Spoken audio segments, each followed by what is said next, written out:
Fala galera, beleza? Bem-vindos a mais um Direto do Forno e hoje com um assunto quente. Quando a gente pensa em impeachment, e olha que se você é brasileiro você pensa muito nisso, a gente teve 2 em 30 anos de república e ainda teve o processo Temer que não foi pra frente, você acaba associando um processo de impeachment com algum crime, alguma crise que acontece, enfim. No caso do Collor, que é o que nós falaremos hoje, você logo pensa no esquema PC Farias, no Fiat Elba, em todas as declarações do irmão dele, o Pedro Collor na Veja. Mas e se eu te disser que o impeachment em si não acontece por causa de um crime? E mais, que o Fernando Collor não sofreu impeachment por causa de corrupção? Antes de eu contar essa história, você já sabe. Deixa aí o gostei no vídeo, se inscreve no canal e se curtiu, compartilha com os amigos. Galera, rumo a 1.400 inscritos. Muito obrigado a quem está se inscrevendo e apoiando esse projeto de história pública que é o Direto do Forno. Lembrando sempre que as referências para o vídeo estão aqui na descrição, junto também com as minhas redes sociais, com foco para o Instagram, que eu estou fazendo conteúdos diários sobre história e política. Segue lá. Mas chega de papo furado, vamos logo para o vídeo. Se você já ficou chocado com isso, deixa eu explicar. Sim, o crime que acontece para fundamentar um impeachment normalmente não é a principal causa que tira um presidente do poder. E no caso do Collor, quando a gente associa o Fiat Elba ou a Casa da Dinda para falar da queda do presidente, a gente acaba ignorando inúmeros aspectos. Principalmente que o impeachment não é meramente um processo que tira criminosos do poder. O impeachment, na verdade, é um julgamento político. Ele vai ser fundado, esse conceito, lá na Inglaterra, ainda na Idade Moderna. E com esse processo, passando tanto para os Estados Unidos, entre outras repúblicas que iriam nascer, o impeachment no Brasil ainda manteve esse caráter. Um presidente cai mediante não um julgamento no judiciário, mas sim mediante uma votação no legislativo. E no caso do Collor não foi diferente. Ele não caiu porque roubou, porque fez alguma coisa errada. Isso, claro, contribui e fundamenta um processo. Porém, o principal fator para o Collor ter caído foi a péssima negociação que ele tinha com o Congresso. E deixa eu explicar, porque isso é uma aulinha que tem que dar. Galera, quando a gente pensa na nova república, no jeito que o Brasil ficou politicamente após o fim da ditadura militar em 85, com a Constituição de 88, enfim, as instituições se renovando e se redesenhando, a gente acabou fazendo um modelo que o Sérgio Abranches, sociólogo e cientista político, que eu sempre trago aqui, vai chamar de presidencialismo de coalizão. A explicação dele é bem simples. Num país desigual como o nosso, a gente acaba desenhando instituições que fazem com que representantes de vários setores espalhados por todo o país acabem ganhando voz no Congresso. A questão é que esse legislativo, cheio de representantes que têm poder, levam demandas da sociedade para serem votadas, acabam convivendo com um executivo que tem muito poder. Principalmente porque o nosso presidente pode fazer medidas provisórias e ainda decide o fluxo, o ritmo das verbas dos regimes orçamentários que serão colocados à mercê da Câmara. Isso é muito importante porque faz com que o presidente, o chefe do executivo, esteja constantemente em negociação, em um pé de guerra com o legislativo. Os deputados e senadores querem as demandas da sociedade e também interesses próprios, por que não? Para acontecerem, querem verbas, querem indicações, querem colocar a sua voz, a sua agenda, e temos um presidente com poderes excessivos que está lá controlando as verbas, as indicações, tendo o seu poder de presidente no caso. Isso faz com que o Brasil demande sempre de muita negociação. E para um governo, um presidente funcionar, ele precisa negociar constantemente com o Congresso, cedendo cargos, cedendo verba, fazendo indicações, enfim. Essa é a negociação que faz o nosso presidencialismo de coalizão acontecer. Não envolve corrupção de fato. Envolve, na verdade, uma dinâmica que a gente desenhou após 88. A sociedade não sabe disso. Isso é muito complicado, porque muitas vezes as pessoas vão às eleições, principalmente presidenciais, querendo escolher um cara que vai fazer com que sua agenda, com que sua crença, com a sua esperança seja adquirida. O presidente acaba tendo muita mais força cultural. As pessoas dão mais valor para um presidente do que para um deputado. E isso já complica, porque um presidente, principalmente em momentos de crise, acaba fazendo todo esse suporte plebiscitário, como se fosse um plebiscito. Ele não ganha simplesmente eleição, ele é como se fosse um arauto de toda a voz de uma sociedade. E isso dá muito problema, porque quando você vai lá para negociar com o Congresso, muitos presidentes acabam simplesmente querendo colocar a sua agenda como se fosse obrigação do deputado passar. Essa é a dinâmica. O presidente, o arauto, o salvador da pátria, vai fazer tudo o que as urnas conferiram a ele fazer. E isso dá um problemão, porque afinal de contas, deputados e senadores também são representantes legítimos eleitos pelo povo. Se eu estou falando isso aqui na teoria, é porque tem um fundo. E o Collor é um desses caras que, em momento de crise, vai justamente fazer essa atitude. Tentar ser o salvador da pátria e vai fazer com que o Congresso apenas seja um grande cartório. Assina embaixo que eu que faço a política. O Collor é eleito em 89 em uma eleição solteira. Ou seja, as pessoas só votaram para presidente naquele ano. E isso dá muito mais pano para manga para ele se portar como se fosse um salvador. Quando ele entra no poder em 90, ele está enfrentando um cenário de crise. Uma hiperinflação que tinha chegado em 89 a 1972% ao ano. E estava mais ou menos aumentando entre 60% e 80% por mês. Além disso, o Brasil estava fiscalmente quebrado, o FMI estava pedindo tudo que o Brasil pudesse dar porque tinha muito pagamento atrasado, o Brasil estava numa gigantesca crise moral, porque o governo do Sarney não foi um dos melhores, e eu ainda tenho que salientar. O Collor estava querendo, com o governo dele, colocar uma agenda liberal, que fizesse com que o Estado não fosse mais o produtor e o organizador de desenvolvimento da sociedade, como diz muito bem o sociólogo Brasílio Salom no livro que está aqui embaixo na descrição.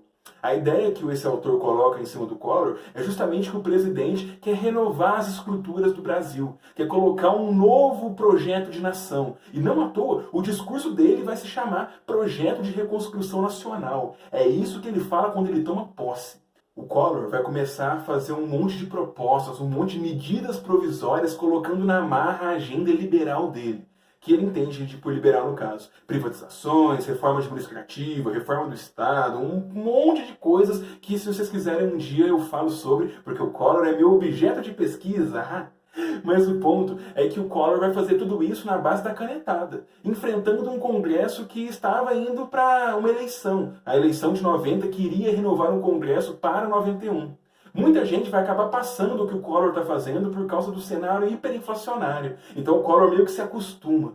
Porém, logo começa um monte de debate, um monte de oposição ao que o Collor está fazendo. E tem que salientar, por causa dessa política centralizadora, voluntarista, ele não constitui base partidária, ele não faz um bloco governista, ele não tem nenhum cara que fale por ele ali no Congresso. E isso dificulta demais as coisas, a ponto de que, quando a maré começa a baixar, quando ele começa a ver que o Brasil está em recessão logo no primeiro ano, quando começa a pegar mal as questões do confisco de poupanças, eu já fiz um vídeo aqui sobre isso, que o povo inicialmente gostou, mas depois que viu que a inflação não abaixou, começou a tacar pedra no presidente, a gente vai ter todo um contexto ruim para ele, que em 91 e depois em 92 vai continuar. Por causa dessa centralização, o Collor já se constitui como praticamente um inimigo do Congresso, que vai fazer, durante o mandato dele, todo um processo de crise, todo um processo de falta de direcionamento. Os partidos não confiam nele, as empresas perderam a confiança nele, os sindicatos, a sociedade civil, e não fica legal quando, em maio de 92, o irmão dele vai lá na Veja e fala naquela linda manchete: Pedro Collor conta tudo. E é muito curioso que o Collor, em 92, ele tinha acabado de fazer uma reforma ministerial para ver se governava direito, para ver se as propostas dele, que nunca passavam porque o cara não conseguia partido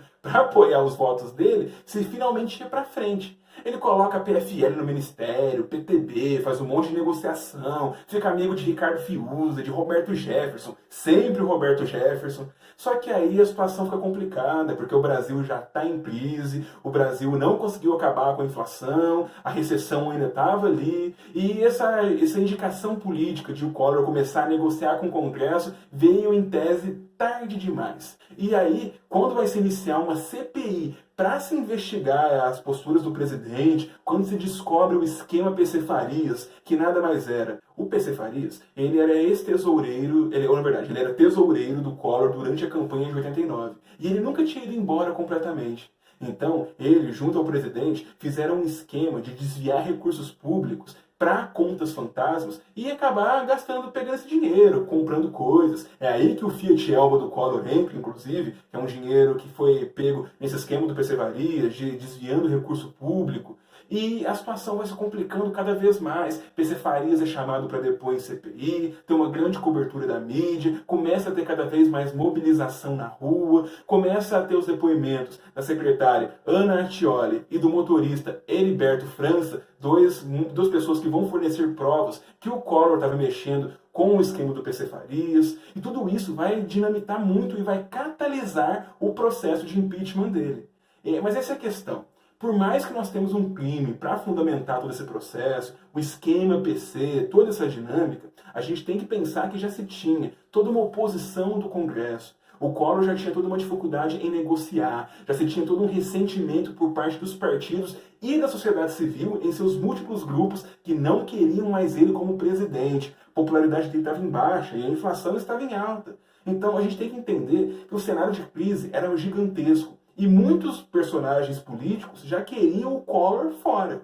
Então, esse fundamento que vai ter a corrupção vai de fato catalisar, vai dar um fundamento. Mas a gente não pode ignorar todo esse panorama político, toda essa falha de negociação do presidente, todas essas dificuldades que o governo tinha. A indicação do relator da CPI vai ser que o Collor realmente era culpado, vai ter a votação do impeachment, muito misturada também com a campanha dos caras pintados, que é uma coisa muito grande, se vocês quiserem que eu fale um dia, os comentários estão aí para vocês pedirem. Enfim, a gente tem toda essa mobilização, centenas de milhares de pessoas nas ruas, e isso também não derruba presidente. Por mais que a gente tenha pessoas nas ruas, pessoas pressionando, isso só não basta. Não basta. Nem a pressão da sociedade civil em si. Quem vota no final é o deputado. Claro, um cenário de crise, um monte de lobistas, de empresas, de sindicatos, de indústrias, a própria pressão nas ruas, a cobertura da imprensa, tudo isso de fato contribui muito para um deputado votar sim ou não, com certeza. Mas não é só. São instrumentos de pressão que podem acelerar o processo, podem até dar um rumo a ele. Mas o impeachment não é um processo criminal, é um julgamento político. E conta, sem dúvida alguma, todo o comportamento que o Collor teve em evitar negociação, em não ter uma base firme no Congresso desde o começo, em não ter partidos que o apoiassem desde o começo, e no fim, com essa reforma ministerial que ele faz em 92, não junta quase ninguém com ele, a base é muito fraquinha, e ele acaba perdendo na votação do impeachment e tem que ir embora em setembro de 92. Logo depois ele volta, simplesmente em dezembro de 92, porque são 3 meses do processo de impeachment, ele é julgado, ele é condenado, perde direitos políticos e vai embora. Antes do impeachment sair de fato, ele renuncia e aí ele não é mais presidente. Depois de alguns anos, o STF vai pegar o processo dele e vai julgá-lo inocente. Mas isso aí também é outra história. E é isso, galera. Espero que vocês tenham entendido essa dinâmica complexa das negociações políticas, que um presidente simplesmente não cai por um crime ou por pressão se não tiver toda uma base legislativa, todo um contexto de crise que se manifeste nas votações. Tudo isso é muito mais importante do que só um crime ou uma pressão nas ruas. Fiat Elba e os caras pintados não derrubaram o Collor. Não podem ter essa força toda. Eles podem sim ter contribuído para a aceleração do processo, podem ter pressionado deputados e senadores, porém sozinhos eles não derrubariam o presidente. Ou será que derrubariam? Vocês podem abrir para os comentários também. Gente, muito obrigado pela atenção. Vejo vocês na segunda-feira com mais um Direto do Forno. Até lá!